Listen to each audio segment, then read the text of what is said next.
You've followed step 1.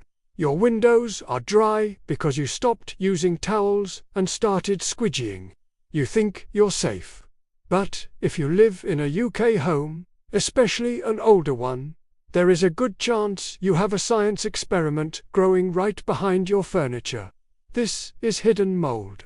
It loves 2 things: cold walls and zero airflow. When you push your wardrobe or bed right up against an outside wall, you trap a layer of stagnant air.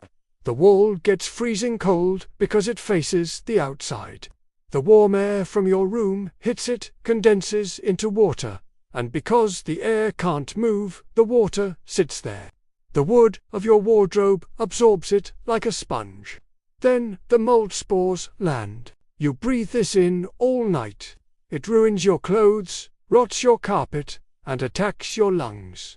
The worst part? You won't know it's there until the smell hits you. The fix is free. It's called the hand-width rule. Go round your house right now. If your furniture is touching an outside wall, pull it out. You need a gap the width of your hand, about 10 centimeters. This lets warm air circulate, keeping the wall dry and stopping the mold before it starts. Check your headboard too. If you sleep against a cold wall, the moisture from your breath can get trapped behind the bed. Pull it out so we have dry windows and airflow.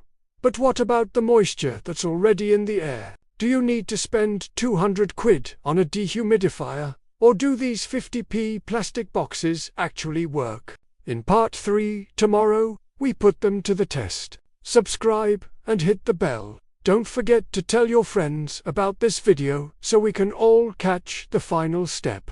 Let's get it fixed.